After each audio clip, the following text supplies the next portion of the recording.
In my family, there was a sense that Oxbridge was unattainable, but also a feeling of good for you for trying. I'm a first-generation student, so no one in my family had ever been to university before, and I didn't really know what to expect.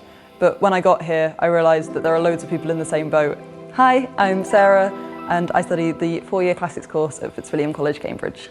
Before I came to Cambridge, I was at a state faith school, which would send a couple of people to Oxbridge most years. Once I decided that I wanted to study at Cambridge, I basically just went to the university website and looked through all the information about the different colleges and the different courses to see what might suit me.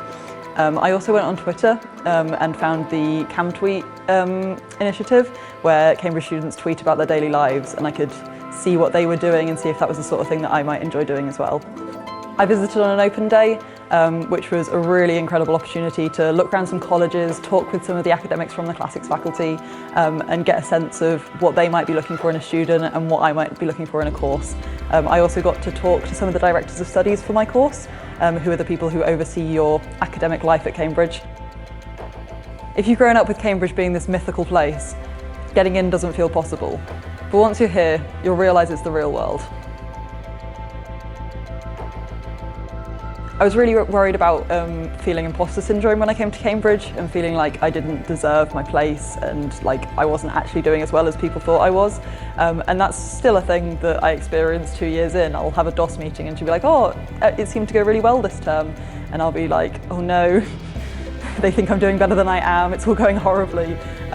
But you've just got to realise that you're here for a reason. They wouldn't have offered you that place if you didn't deserve it.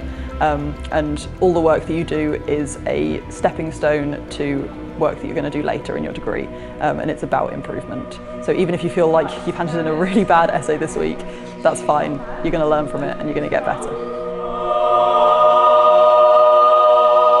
Music has always been an artistic release for me. It's somewhere that you aren't thinking about work in the slightest. You are just thinking about how to produce the best noise. And choir also gives you that community feel of being in any sort of music group gives you. I'm really good friends with all my fellow choristers, and we do things like biscuits in the crypt between services and choir wine after the services, which is really lovely. It can be really scary to take that first step into doing something beyond your degree, but everyone needs some time to not think about work. And so doing an extracurricular activity is a really great space to free your head of all the things that are stressing you out and focus on something different. And then it's also great for your CV. You can put things like society leadership roles and organising events on there, and it's something that adds to you as a person beyond just your academics.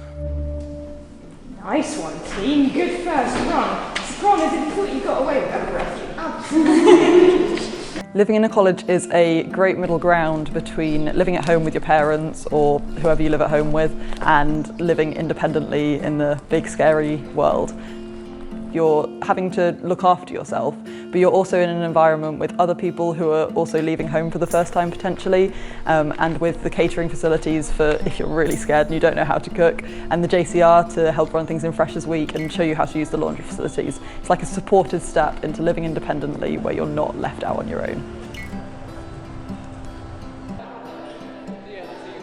A college is a space where you're going to be seeing the same people over and over again. There'll probably be a couple of other people who are studying the same course as you, who you tend to have supervisions with, but there's also the people that you're living with, the people that you see in the buttery if you choose to have food there, the people who sit in the cafe all day chatting with you. It means that you have no choice but to get to know people and make friends with them. Studying at Cambridge has been such a cool experience. I never thought I'd get to learn about something that I love in this much detail and to this higher level. I'm really glad I applied, and there's so much information out there, so don't let anything hold you back.